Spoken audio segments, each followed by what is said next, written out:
G'day, freedom lovers. How are we today? Sorry about last week. Hurt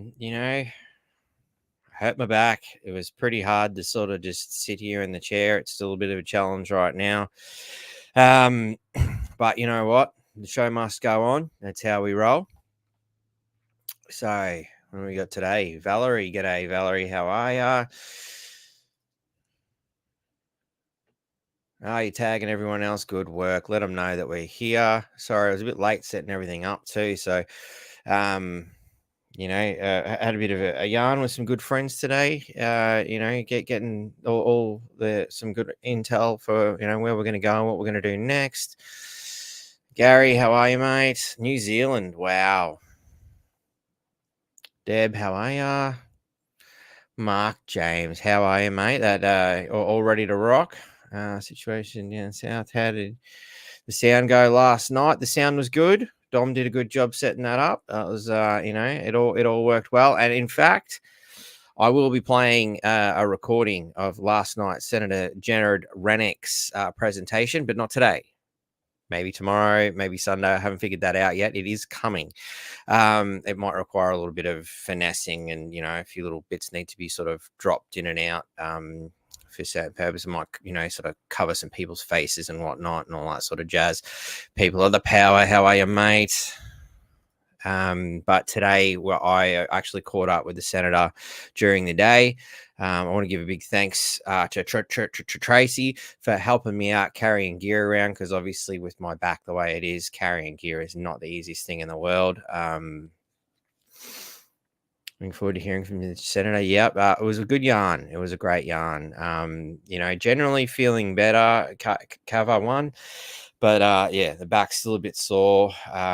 Forgive me if I'm a bit groggy. It's not just because of sips. The painkillers, a little bit incapacitating, especially with a sip. Hey, Rachel, how you going? Hey, Jason. Sky. Ray, how are you, mate? Are you the Ray that I think you are? Kev. Has the bloke that won the election in Townsville still got the top job? At this particular moment, we still have our mayor. Of course, they're doing everything they can. If you check one of my previous broadcasts, we could go into a little bit more. We'll see how it plays out, because, at the end of the day, if they manage to create their insurrection against Troy, it's going to spell certain doom for a small band of rebels. No, sorry. It will be a bit of a problem for other councillors and other mayors. So I think, in order to answer that question properly, let's just bring a little something up from one of the previous shows. Just give me a second to find it, because a lot of people have realized that there is a serious issue with what is coming up. If this gets through, it is very, very disturbing. From a certain point of view, after we see what scumbags like Dictator Dan did, you're like, wow, we need an ability to sort of get rid of some of these people, once they've hit the top job. But obviously, one of the other important things is that, well, they're not going to use that to get rid of the good people. They're going to use that to get rid of the bad people, aren't they? Sorry, I don't even know if I said that right. They'll keep the ones we don't want and get rid of the good ones who obviously are not going to work in the interests of the evil ones. So I just can't seem to find it right now. Where is it? Not a great way to start this show, is it? Probably because I've gone off on a tangent. That is what's doing me in here. God, put this bloody thing to come up now. I can't get rid of it. Go away.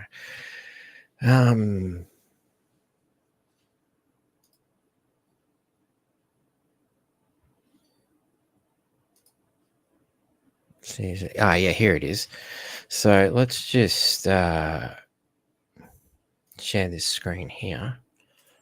Now that I found it, sorry for that. Took a little bit longer than expected. But yeah. So according to the local government, what is it? LGAQ. I hate it when they do these things. Local Government Association of Queensland Chief Executive Officer Alison Smith says, "We are disappointed with the lack of consultation from the state government leading to this action. It is absolutely crucial that any state intervention is based on proper process and sound reasoning, which must also be transparent, measured, and above politics." And that's the key there, that it's above politics, because we know this is Labor doing this because they're very upset that they're losing their power here in Townsville, which is a great thing for Townsville, bad thing for the Labor Party. They've had their hooks in here a long time. They've been greasing all their friends' pocket linings quite well. That's how these government contracts work. They always look after their own, all their little union buddies and all that sort of jazz. And all their special friends and families always end up getting the contracts. We know this is true. And of course they're not going to rebut that because, well, we'll take it to court and prove it. They don't want that coming out now, do they? Considerations must take into account any precedent. And there's another key, that they will be setting a precedent. It could be set for elected mayors and councillors of all 77 council regions. And it's one of those things that I really want certain councillors, particularly here in Townsville, to really consider. Obviously that is the fear factor, is that what's happening to Troy might happen to certain councillors who may have walked in the door with a backbone, but seem to have lost that backbone rather rapidly, as they seem to be siding with the wrong kinds of people. So, yeah, I hope that helps answer your question there, Kev.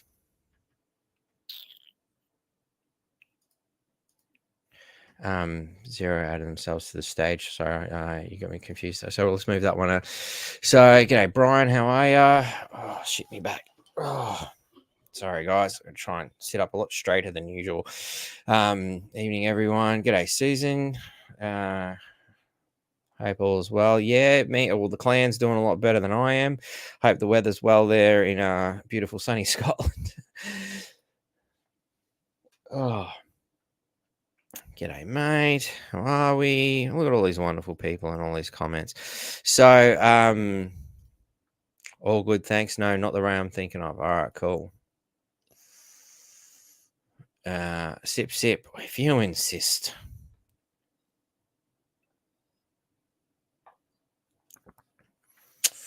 Hey, Chris. So many people from Emerald.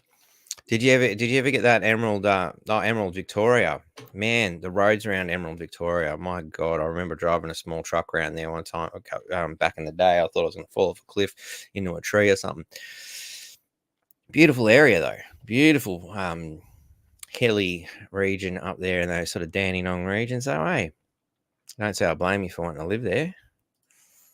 But yeah, when you come around some of them tight corners on the side of a mountain and there's a truck coming your way and you're in a truck, you're like, oh shit, we're going to fit. Yes, I am back. My back is not so much back, but I am back. I'm back like a vertebrae. Got a fail of the week. Kamala Harris media team that told her to do a Fox News interview. And it's not a bad one because she's really ruining herself good and proper, isn't she? They say very similar to like Port Hedland, but hasn't he put up cat amongst the pigeons? The truth about the deaths. Yeah, that's been great. That was really good, and big thanks to Robin from Courage is a Cure for sort of providing that presentation last Friday, where I obviously was unable to.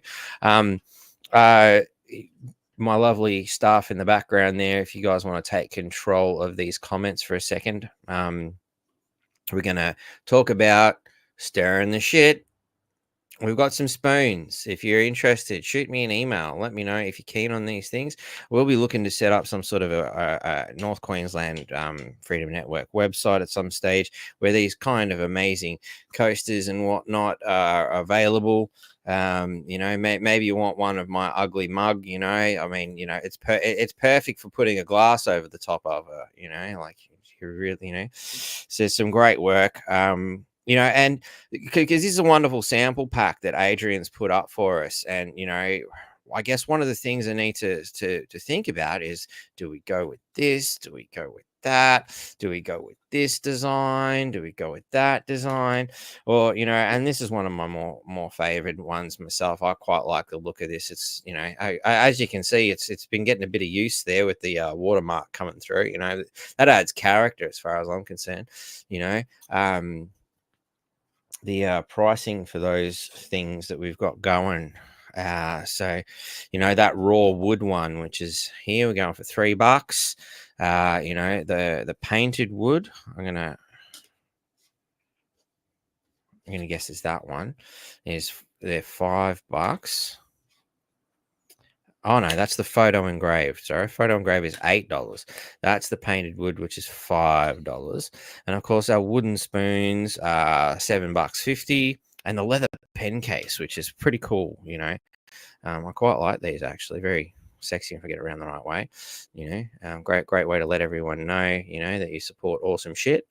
And I keep my digital pen in there for my tablet because I was worried that I was going to lose the bloody thing. And adding a case like that to it, just sort of, wow, that's cool. And of course, you can always support Crazy Adrian's work, and he can do things like that for you as well. All his details are right there. Grab yourself a screenshot. Come back a bit later, and grab those details if you yourself would like something like that made up. And of course, we've got our fridge magnet concept, which I think is really cool. But I don't know, death to the new world order. I don't know if I'm feeling that myself. Like, I mean, it's not really the kind of positive spin I generally like to put onto it. But by God, do I think these people need the death penalty? Particularly after they've considered an act of mass murder against the entire fucking world. So, let's face it. But what are some good slogans? Should it just have the North Queensland Freedom Network logo like that and big bold things on it? Is that the kind of thing people are interested in? I don't know. Shoot me some emails and let me know what you think would be interesting. Maybe we need an Iron Blackboard one. I think that's definitely on the go. I definitely got to get them Iron Blackboard t-shirts made up. I believe we have a store going on Cafe Lockdown. I haven't had a chance to look at it, but check that out. And of course, consider becoming a Patreon. I'm out of action. I'm not sure for how long, but I'm going to try and get some editing done, particularly on a video I done with a very good Indigenous friend of mine who we sat down and went through the movie Walkabout with, which will only be available on Patreon. It's a huge thing. I'm actually contemplating. I'm not sure how I'm going to do it just yet. Whether I might have to make that a more expensive package that you can buy individually, because it's going to be a huge job. I sat down all day, watched a 1.5 hour movie with him, but the way he explained it, because the first time I watched Walkabout, I can tell you right now, I'm like, what did I just watch? I had to watch it a couple of times to really get the hang of it. And particularly because, there's a clear white fella world and black fella world. It needed, I needed a bit of help understanding the black fella world concept, but also the underlying messages of how the movie's written out, and, quite prophetic nature of it. Amazing presentation I will bring forth as soon as we've got time to do it. Of course, you can fund the Indigenous documentary, which is a work in progress. We will get to it, but boy, God, are we going to have some cool shit to share when we get to it. Of course, Constitution Watch. And if you want to get a hold of me, look, some people keep messaging me via Facebook. I've even got it written on my profile. Look, at the end of the day, contacting me via Facebook is a waste of time. This is the best way to contact me, at protonmail.com, NQ Freedom Network at protonmail.com. All other social medias, although they are monitored and then we do get a look at them from time to time. Last week when my back went out, I needed to de-stress as well, so I just shut everything off, including my phone. So even this wasn't going to get looked at, to be honest. But this is the first thing I am going to look at when, I do come back online, because from time to time, even I get stressed out and have to go and deal with shit, and That's it. But look, enough babble. 17 minutes of me babbling already. So let's get into the interview. This is me and the good senator down at the Strand today. Hope you enjoy. A good year and a half since we caught up, mate. So Yeah. I think it was, April 2023, and we had a few things to discuss. But you were with the Liberal Party last time. That's right. And things have obviously changed a little bit. I think I'll start as I go through with we sort of touched on censorship because the first video I did with you, YouTube took it down. Yeah. Did they say what did I say, or what did we say, or what were we discussing that warranted that being taken down? I would assume it was medical misinformation, and it was a very broad concept. So I didn't say specifically what it was that took that video down. Yeah. But we're now staring down again another rendition of this mis and disinformation bill, and it looks worse than the last one. Yeah. Look, can I say though, the only thing is now that they've tried to legislate it, it's out in the open, and people are talking about it. Often the worst legislation gets through when no one talks about it. It slips in. Because both parties support it. There's no discussion on it. There's no second reading debates on it. And you don't really understand the impact of it until it's too late. And that was definitely the case with the Biosecurity Act, where under Section 477, the Health Minister can basically shut down the entire country based on advice, including from the WHO. I don't think anyone ever knew that section existed. I mean, that's the thing. There's so much legislation in this country. Who knows what little time bombs are out there waiting for us to be used against us in the future.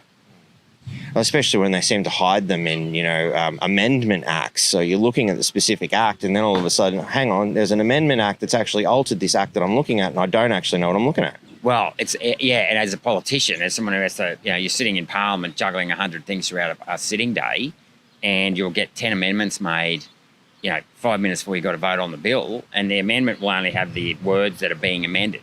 So, you do not have time, I can tell your audience this, that you do not have time, and there's a lot of amendments coming through, to sit down and understand the implications of these amendments. Yeah. It's a real worry. Yeah. It's very dangerous, and especially, those of us who, have other jobs and sort of have a look into these things for our own personal gain, so to speak.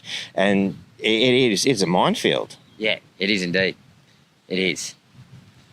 So our censorship misinformation bill, do you think we're going to be able to knock this one on the head with all that public support? I think there's a reasonable chance. Sometimes I think we don't get a chance, but I think there's a reasonable chance that the Senate will block it.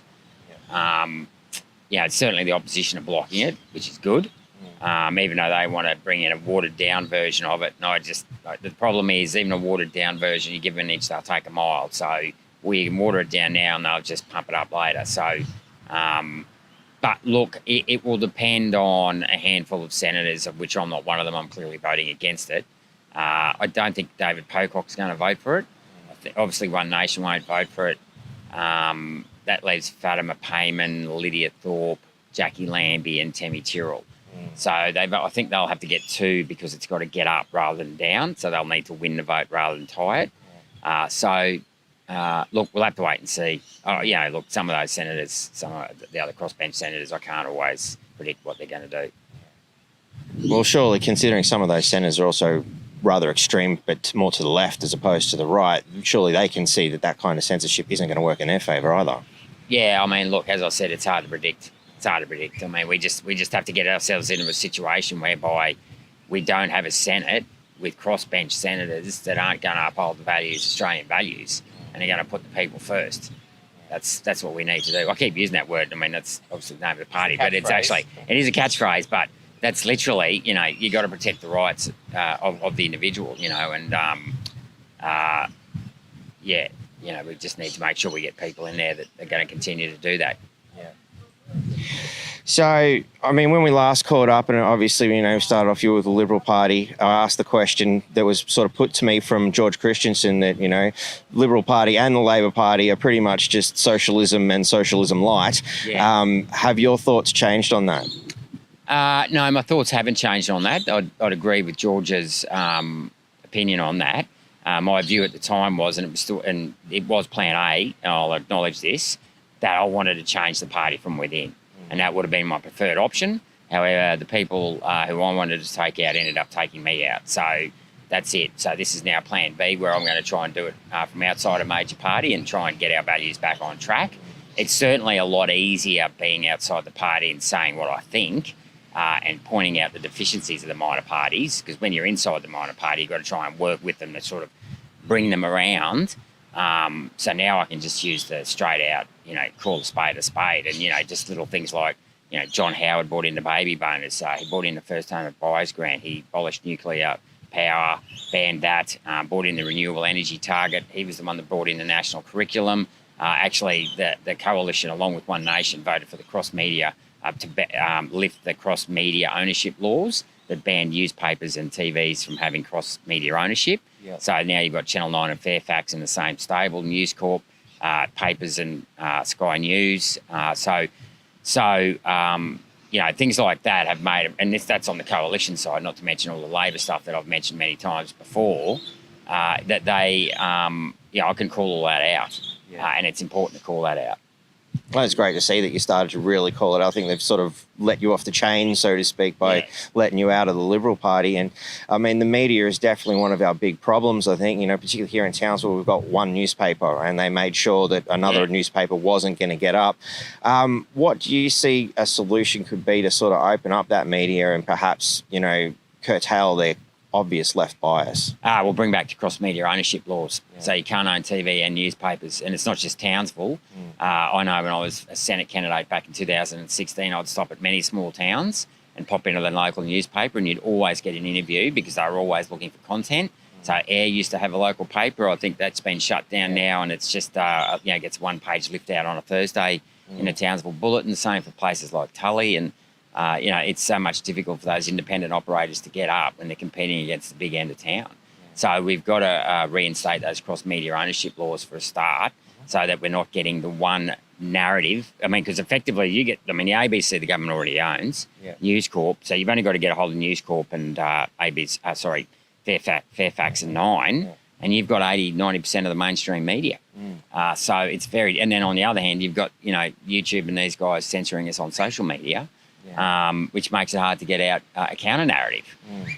So it's not just misinformation and disinformation. It's actually about controlling the microphone and the ability to get that out there, get people's views out there, and get politicians' views that don't necessarily accord with the executive government of the day, so that people know that we exist and you can vote for us if you're not happy with government. It's definitely an issue, and I've seen you posted recently. You were asking into that kind of bias from the media, and they said basically flat out lied to you and said that there's no bias. Well, I've worked for the mainstream media, and I can tell you there is. I've seen it myself, where people such as yourself now, in particular, that you've gone sort of renegade from their kind of point of view, and One Nations and Qatar parties was purposely ignored, if not purposely targeted. So if you need a hand, let me know. I'm happy to testify in some way, shape or form to that one, man. It's bad, man. It's very bad. One of the reasons I left, really. So we've got through there. So have you found your popularity sort of soaring now that you're really opening up with the truth, so to speak? You're really letting it fly now? Look, it's hard to judge. I mean, I'm getting a lot more emails, constituent emails, just with issues of the day. So, we take up a lot of time, and it's interesting. And this is one of the things, I do hold against the LNP. I've got two staff who used to work for other federal MPs, and they said the volume of correspondence that we get is my office gets is about 5 or 6 times higher than what those federal MPs got. And of course, that's basically because of my social media presence, and then people's view of me. But a lot of my colleagues and the people that brought me down within the party would be disparaging of my social media. But what they don't realise is that social media isn't just all about memes. It's actually putting your values out there, showing you're prepared to fight for the values that people care about, showing you're prepared to fight for the things that people want fixed. And I put solutions out there. But, it also draws a lot of work through correspondence, which I'm happy to deal with. And I guess that's where the pickup has been, because it's funny, even now I still think that we're being censored on social media. It's funny. So whenever I so I'll have a crack at all renewables and COVID narrative and different things. And, but when I do ones on electric cars, they go viral. Yeah. Now, the reason why I think that, and it's only a supposition, can't prove it, is that I think that it's and this is viral on Facebook, but not X, is that I reckon they're after Elon Musk, anything that can tear down Tesla. And I can't prove that, but it's just weird that I've done a couple of posts that were just, normal stories about how EVs don't have long range or they're expensive or whatever, which, I do that for windmill, solar panels or wind turbines as well. But for some strange reason, the EV ones go viral. And you just think if they got some algorithm there that they're happy to kick the guts out of EVs knowing that it'll hurt Elon Musk. And it's just on Facebook,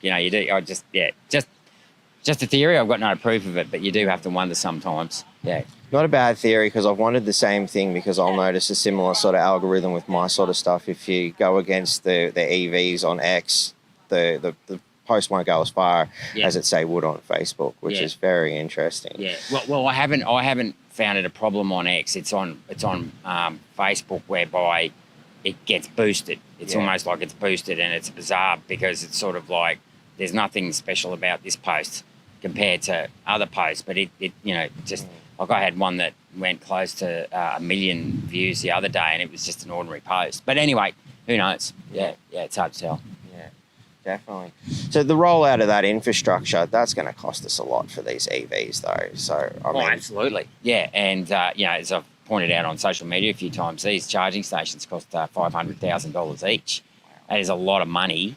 Given it, I think if you assume it's 20 minutes a day, and most people are going to use it between the hours of, I'm shooting off the hip here, between say 5 o'clock in the morning and 10 o'clock at night, say 20 hours even, you're not going to get for 3, so that's 60 people a day you can get through. Yeah. You're going to struggle to actually get a return on that. Yeah.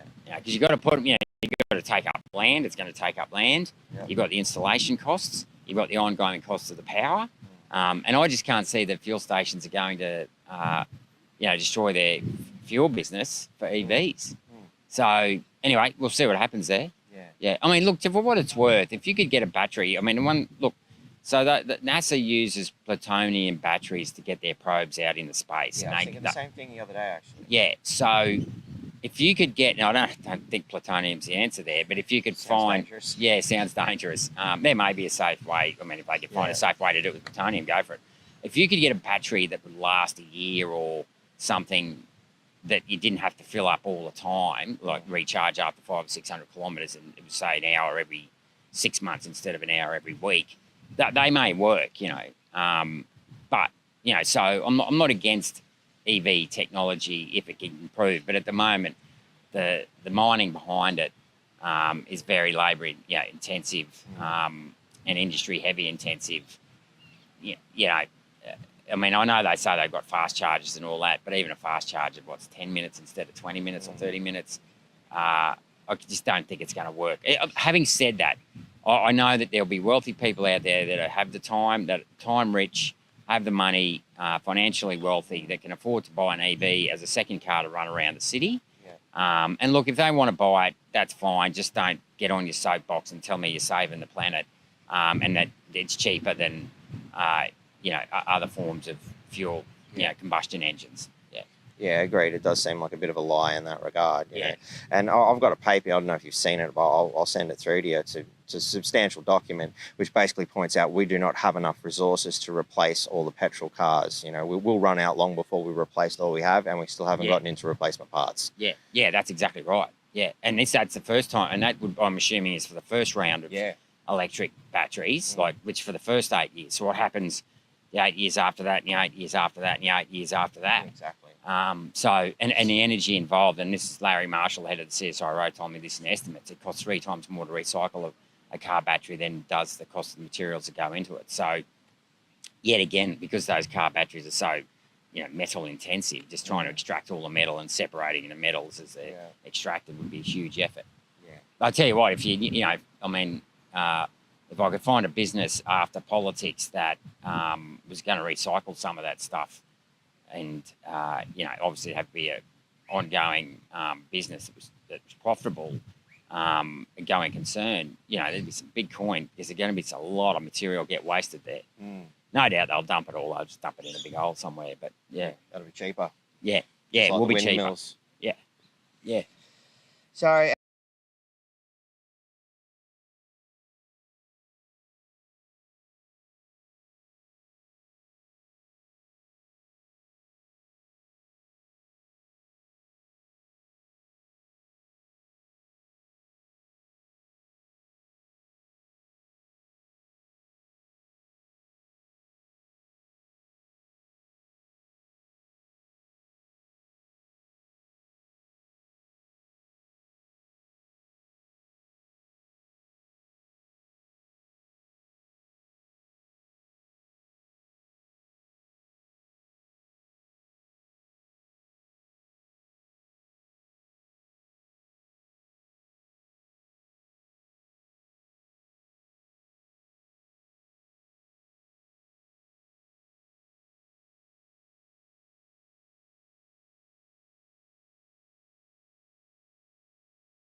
our medical system's obviously in a state of disarray, and it was beforehand. Like, I mean, I myself ended up fixing my own broken toe before COVID, because the hospital system was overrun.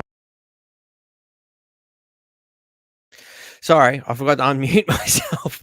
Thank you for that. So what I basically said was, it was funny. I was sitting in the pool the other day floating because it's better for my back and all that, and thinking plutonium power cells. That's how they run a lot of the stuff in space, And I thought it was really fascinating that he brought that up in that conversation too. One of those synchronistic moments, I guess. When it's a conversation I had a lot to do with synchronicity earlier today. So, just when things like that happen, I'm like, wow, that's interesting. But I honestly don't think they'd ever use a plutonium power cell. Obviously, it just exposes the general public to, nuclear grade materials, which could be turned into weapons, for example.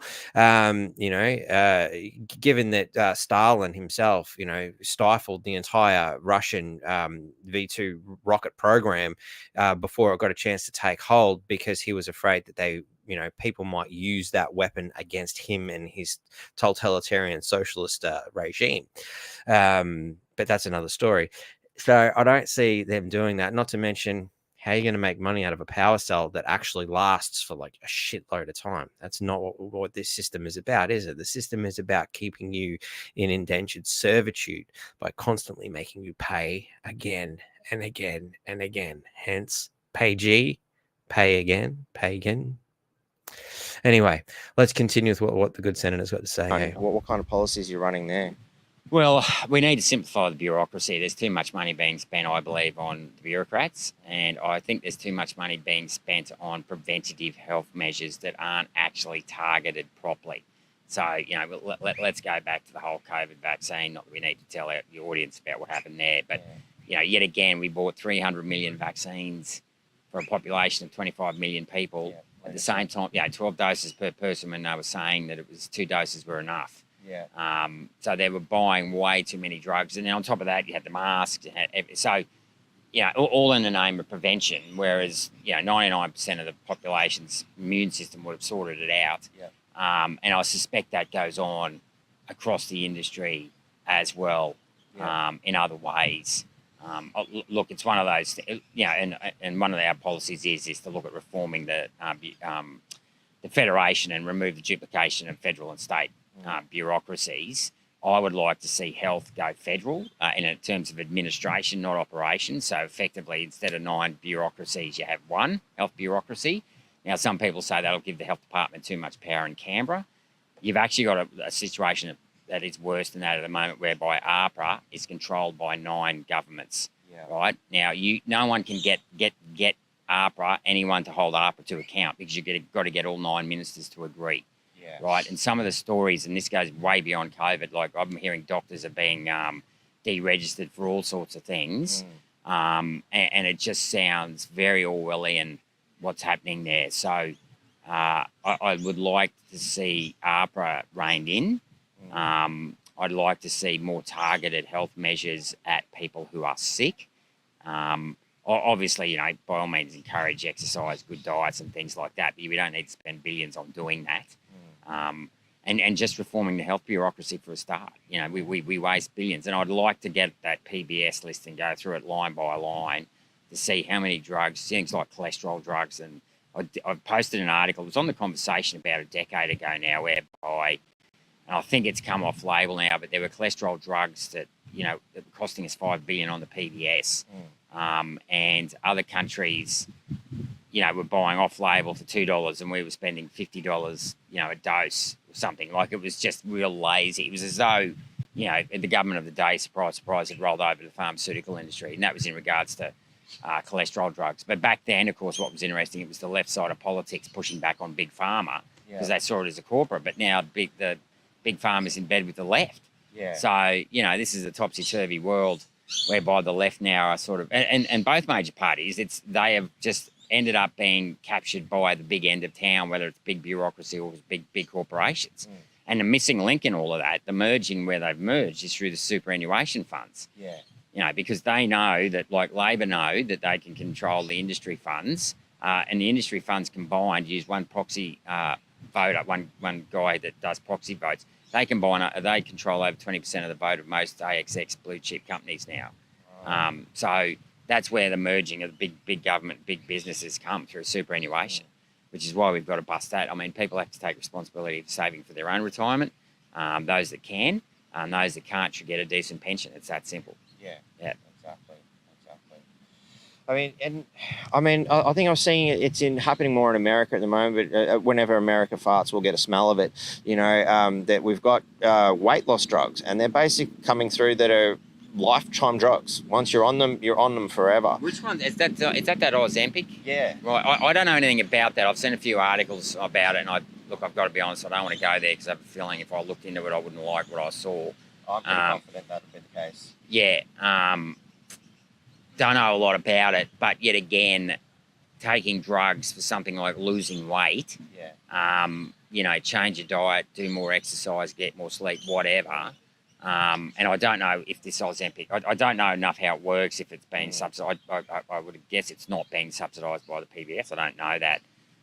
But yet again, and we know that they didn't do enough testing on the vaccines. How much, anything where you're going to take a drug and lose weight drastically through a synthetic measure, like a drug like Ozempic, surely there's going to be side effects to that need investigating. Now, I don't know whether or not they've been investigated. I'm cynical, you know, I'm sceptical that they have been, if they have been. So, you know, it's more of this synthetic solutions instead of natural ones, you know. And don't get me wrong, sometimes you've got to take a proper drug if you've got a serious issue, but I don't think that's one of them. Yeah. Well, I've made that observation for I don't know how many years now, that if they can't throw a pill at the problem, they don't seem to have a solution.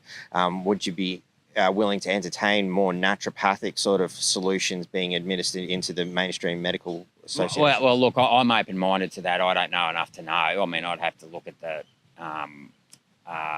you know, I'm not a doctor. I'm not against it. I just don't know enough to know, and it depends on the ailment and stuff like that. You know, but you know, if it works, I mean, all I can say is if you start a treatment and you seem to be getting results, I see no reason why you'd stop it. Yeah. No worries. What we got here? We did that one. So, we've got a lot of money going over in foreign aid. Our own people are struggling. We've got people living in tents and whatnot. What was it? 245 million to Ukraine for 49 Abram tanks that we're donating. A total of $1.5 billion we've spent on this Ukraine war, which to me seems like utter madness.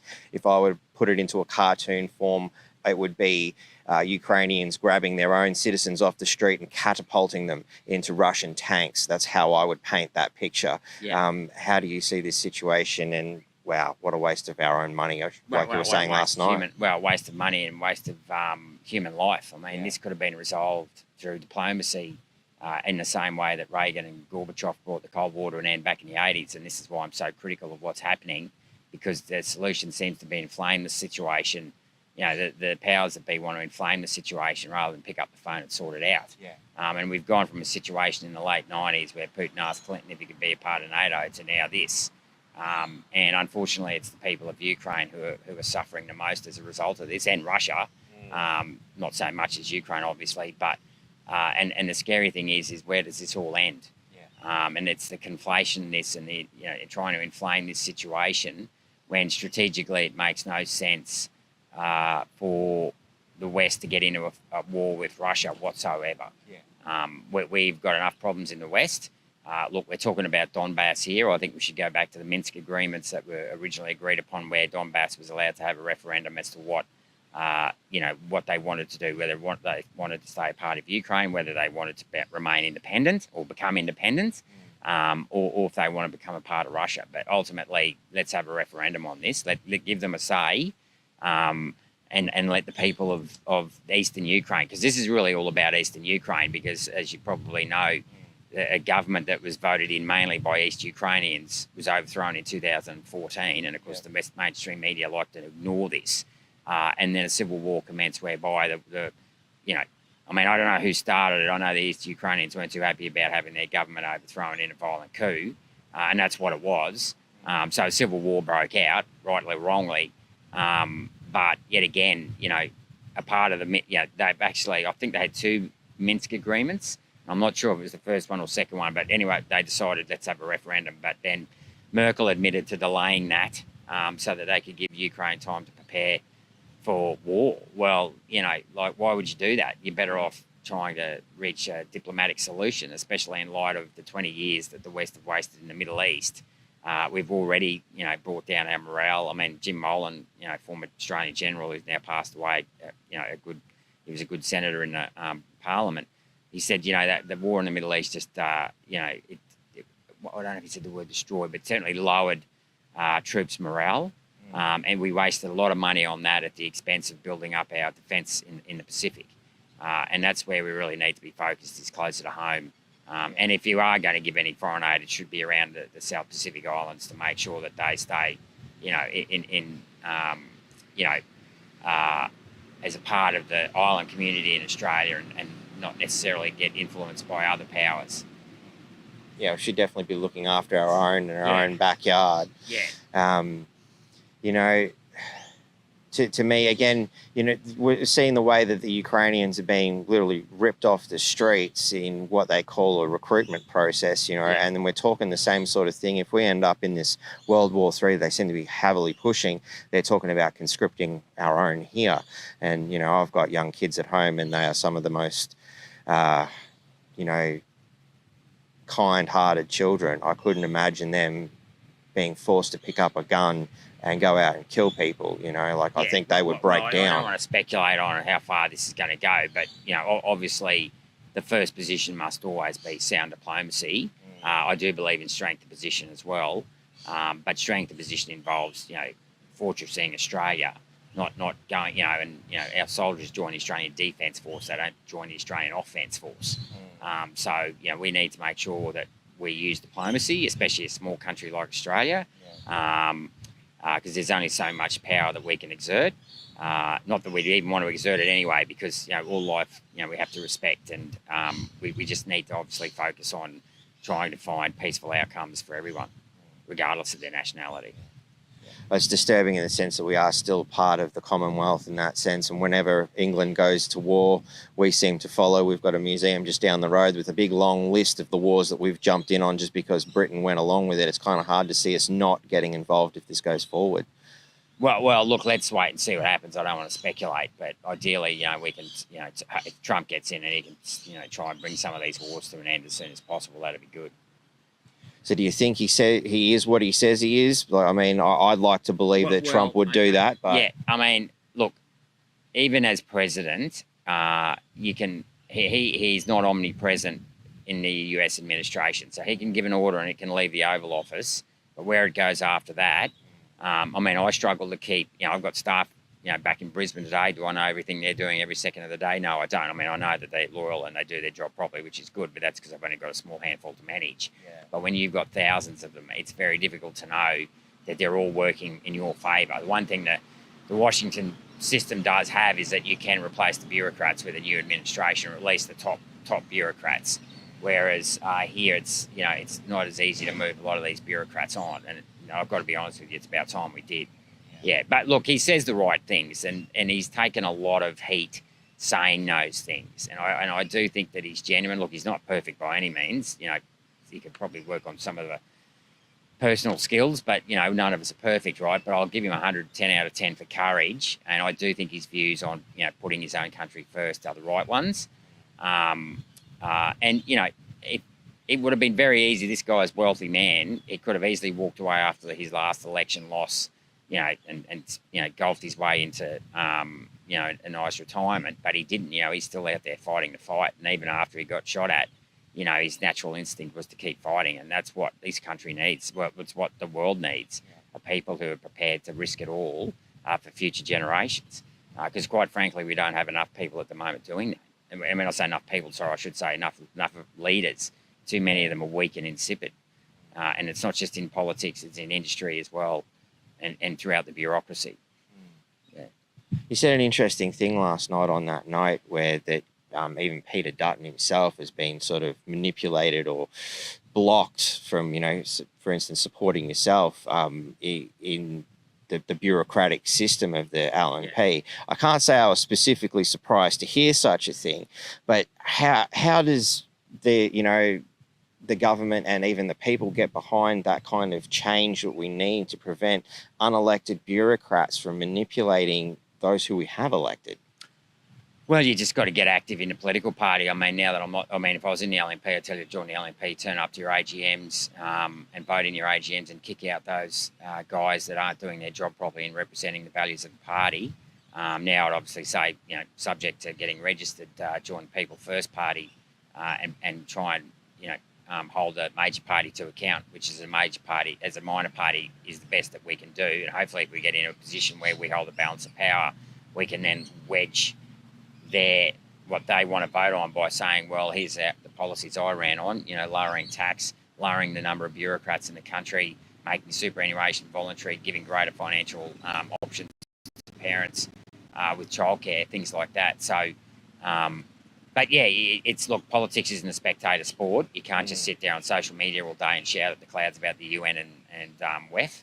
Yeah. Because that's got no leverage. Australian politicians have no leverage over them, and that's not a solution.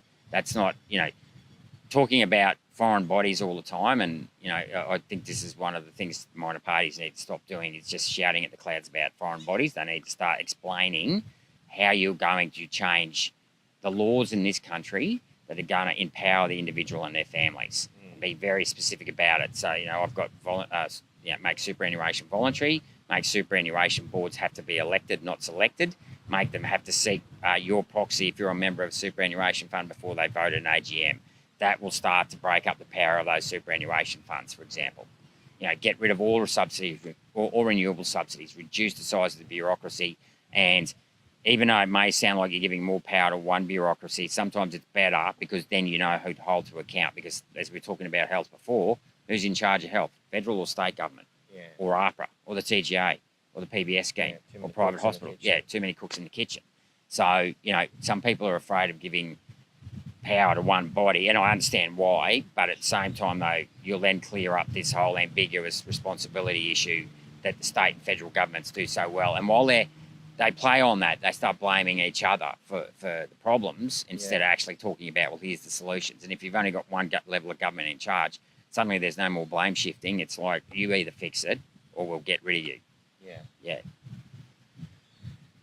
So, I look at a lot of people, talk to a lot of people around town, and there's a lot of disillusionment, which would probably explain why you get such a big, response from the general public, because people see a bit of hope in you, whereas they look at the Liberal and the Labor Party and it's, what do we do? It's the same old thing, how do we stop it? There's this huge feeling of, hopelessness. How do we encourage people, like you were saying last night, 80% of people just don't seem to care or they've just lost hope. Yeah. How do we get these people engaged, do you think? Look, it's a good question and a hard one. I'll be honest, I don't know you'll ever, so we've got to be realistic here. Most people are trying to survive. Yeah. Okay? So they don't have extra time or capacity to give. All I would say is if you are already politically active in terms on social media or whatever in terms of, social media is probably then go the step further and actually execute some of your frustrations through a political system. But if politics isn't your thing and not everyone's into politics, do it through, if you're worried about what's going on at schools, join your school PNF. If you don't like what's happening at your sporting club, go and put your hand up and run for chair or, whatever of your particular sporting club. But whatever it is, just don't sit back and be a spectator. You've got to get out there on the playing field. And, as a friend of mine used to say, there's two types of people in the world. You can either be a pigeon or a statue. Yeah. The pigeon's very good at, doing what they do to statues. Yep, that's it. Or you can get out there and maybe statue's not the right word because they don't tend to do a lot. But, you've got to be a player. You're either a spectator or a player in life, and just being an observer isn't enough. Yeah. Try and think of a way. And, even with the political system, in the LNP, and once we get this party up, I'm only going to have federal FECs, not state ones at this stage. But, if you go to a couple of meetings a year and just make sure that the person who's running that FEC or whatever is actually the right person and vote at the AGMs, that's very, very important because they're the people that make the decisions. So it's where you leverage power to that's very important. Awesome. Now, I think that's a very important point that I wanted to get across. And he said exactly what I hoped he said, this isn't a spectator sport, people.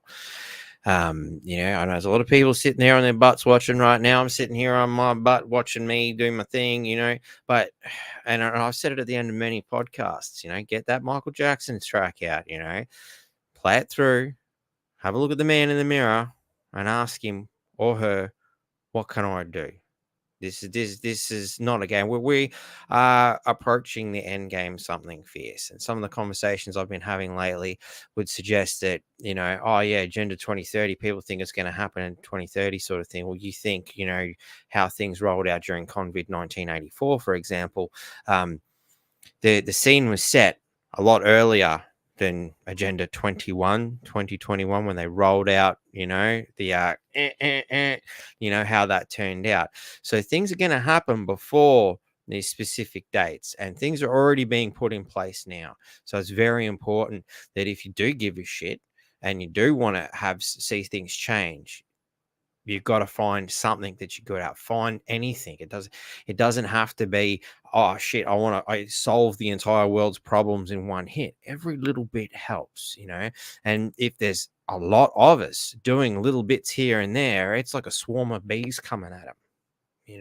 Every little sting is going to drive them nuts.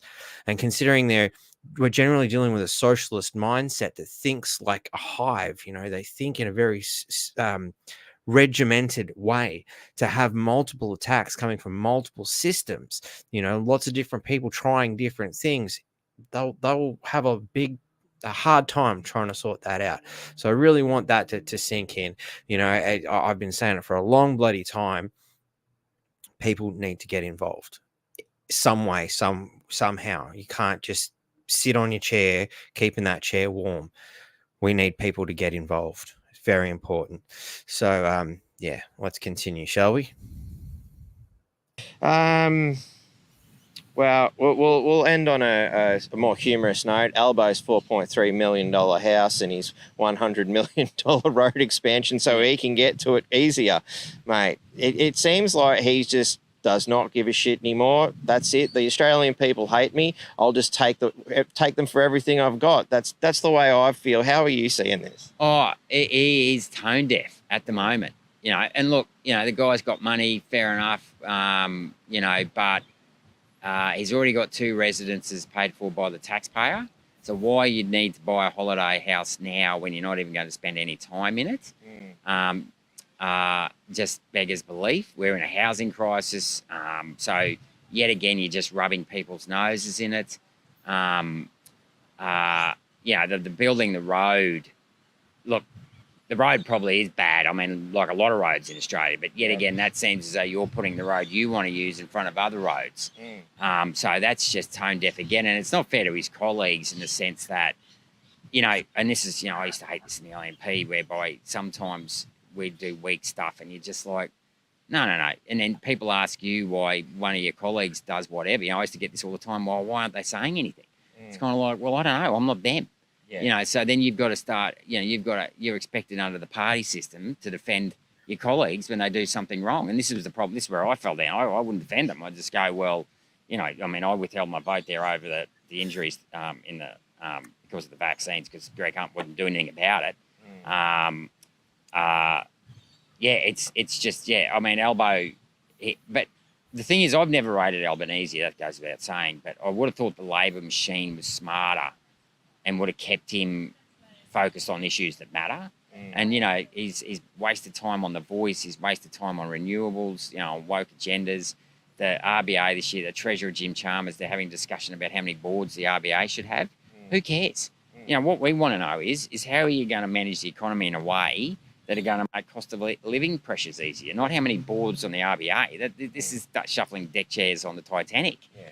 So they're not really dealing with the issues that are, that matter to Australians. And I should add too, it's pretty hypocritical because there's all the outrage there when Morrison took that holiday to Hawaii, which, you know, it was his first holiday for a year and it was for a week with his family. Yet again, and now they're doing this. Now he's doing that. I mean, like I said, I suppose he can buy wherever he wants, but it just seems as though you're not really listening to the concerns of the Australian people. I wouldn't be doing anything like that if I was in his situation. You know, especially had 2 taxpayer-funded houses. That's certainly got to hurt for the state members who are desperately attempting to try and maintain whatever position they can, you know, in the state election. And again, I just see the standard principle here of, we'll just throw bucket loads of taxpayer money back at the taxpayer and hope they don't notice that we've actually done nothing for the real cost of living. You know, like the energy bill. So it was nice to get a bill that had zero and a positive balance for a change, you know. That'll come out of your other pocket through higher taxes. And it doesn't solve the long-term problem. If they'd spend all that money building a few more coal-powered fire stations, so you increase supply, you'll push the cost of energy down. But all that's doing, that's not solving the underlying issue. That's just getting them through to the next election. That's pretending, you know, I've got to, you know, you wake up with a hangover or something. So instead of going through the pain of a hangover, you start open up another beer and start drinking again, like you're only masking the problem. Hair of the dog solution. That's a good way of putting it. That's a good way of saying it. It's definitely the right thing. So, all right, mate. Well, thank you very much for your time, mate. It's great to catch up with you again, and hopefully we'll do it again soon, especially once you get your party going, and we'll keep some updates. And it's progressing. So hopefully, you know, it might be another 6 weeks till we get across the line, but hopefully before Christmas, and then we can go hard next year. I think it looks likely the election won't be this year now, which is good because that gives us time to get ready. And if it's not this year, it's more than likely. It won't be hard to see it being before April, May. No worries. Well, reach out when you got something you want to share, mate, because obviously, you know, this alternative media is the platform for people such as yourself from here on in. Absolutely. Even Sky News, you know, rarely interviews me anymore, you know, like they won't even talk to me. So, it does get harder, and this is yet again, you know, cross-media ownership laws, like they can shut you right out if they want to. So thanks for having me on. I appreciate it, mate. My pleasure, mate. That's what my time in the mainstream media showed me, that I need to do stuff like this to help out people like you who are not going to get the attention you deserve. Cheers. Thanks very much. Have a great day, mate. You too, mate. Take it easy. Thank you. So there you have it, people. That was my interview today. I think the Senator's done a great job. There's obviously a lot of things I would continue to pick his brain about, and hopefully will in the future. I'll definitely stay in touch, and hopefully when we do the next Cafe Locked Out, marathon, whether it be a 24 or a 12 or 8 or however we do it, I believe the good Senator will be keen to come and join us again. So, coming up next, obviously at some point, or not today. I think, I want to try and start getting these podcasts down a little bit. You know, I think the long talk scenario is great for all those who do have the attention span that is longer than 30 seconds, that want to engage, and all the conversations we have here is wonderful. I certainly enjoy it, but excuse me, as we march proudly, or fill in the word you want as we march towards what could be potentially certain doom. As the time rolls on, we need to get more people engaged too. So, the idea that the majority of the Australian people and possibly the human race as a whole either don't care, think it's a waste of time, or for whatever reason are just not getting involved, it's not good.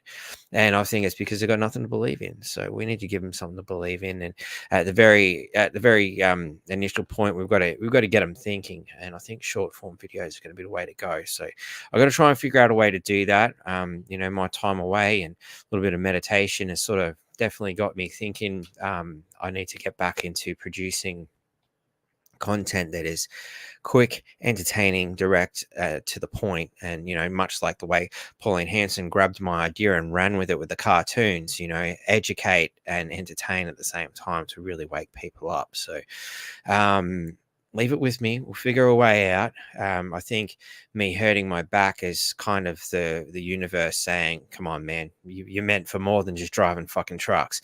But that said, I need to be able to fund these sorts of things, which is why I drive the fucking truck. So Patreons, please, come on, the more the merrier. We've got a few.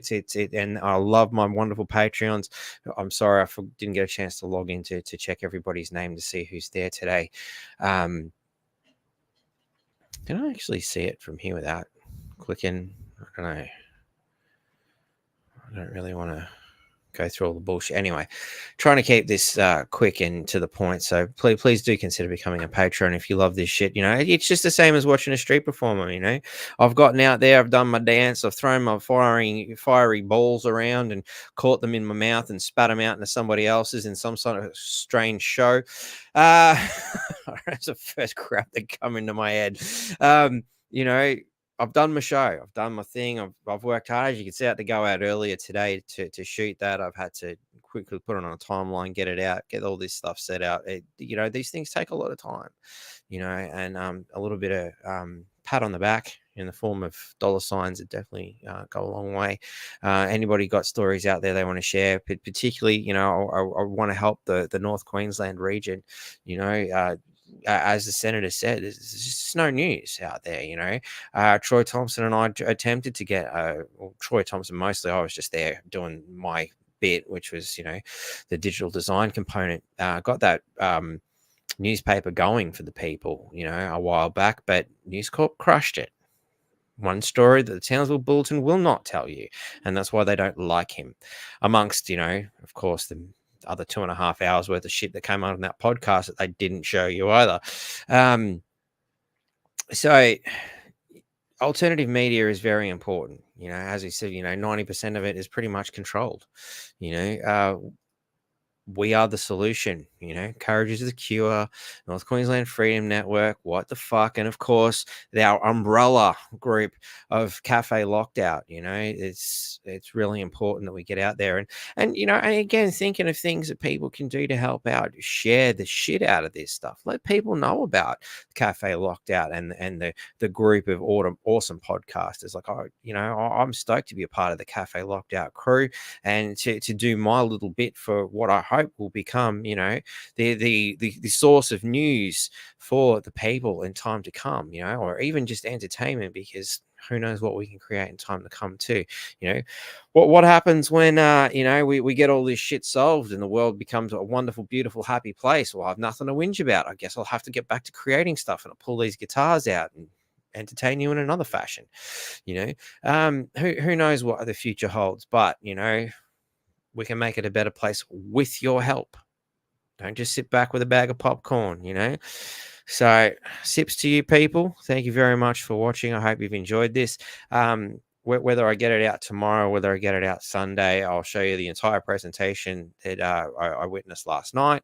Man, as you can see, the good senator, he does a good job. And if there's anyone worth getting behind, and that's another thing to consider, getting behind him and supporting him, there's a link in the description to his website. It's really easy. Senator, I think it's just gerardrennick.com.au is the website. Go and check it out. There's a couple, you can actually throw your own opinion in there. There's a little survey there where you can tell him what's important to you. which I don't see much on other political web pages. His homepage straight up is what do you think? Tell me, help, and that's great. That's exactly what we want in a politician. We want somebody asking what you think, not telling you what you should be thinking, which is definitely something that we've become too accustomed to, I think, in this country. People just waiting for someone else to tell them what to do. And as I was having a good yarn with a good friend today, we're analyzing that concept of why so many people, consider this some sort of a spectator sport, and I just got to the idea that perhaps too many people have been watching movies, and they're kicking back and they're waiting for the hero of the day to come and, save us. You sit through all the pain and anguish for a whole hour and a half. It must be really taxing to sit there for so long, watching somebody else suffer, to rise through the ranks, to get through all the bullshit and to win the day. And then you get the adrenaline dump for watching somebody else do what perhaps you should do in your own life. From another philosophical point of view, I used to play the game Sims.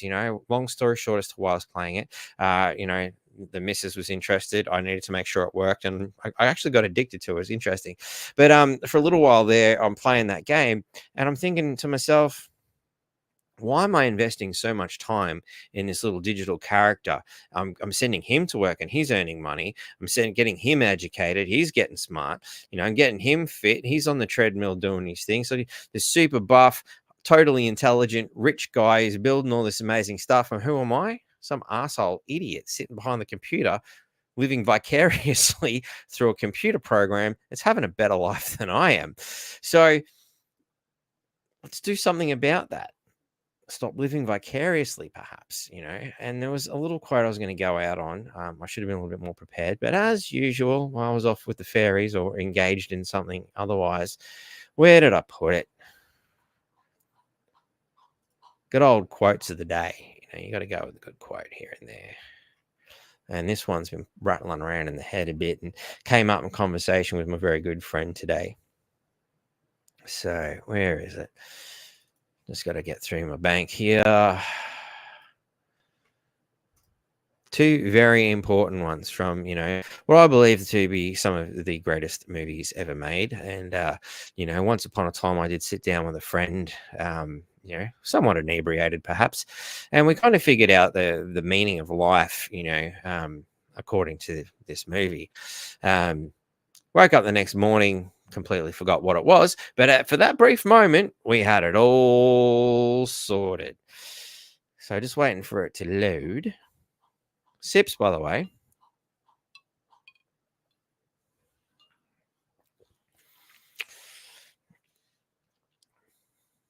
So,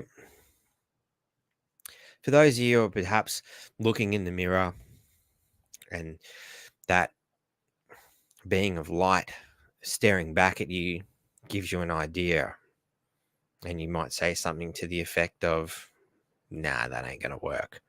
Keep this in mind. I don't believe it. That is why you fail. Very important. You've got to believe it first. Believe that you can. But another important one. Why did you doubt yourself in the first place? Always with you what cannot be done. Do you nothing that I say? Master, moving stones around is one thing. This is totally different. No different. Only different in your mind. You must unlearn what you have learned. So that's my philosophy for the day.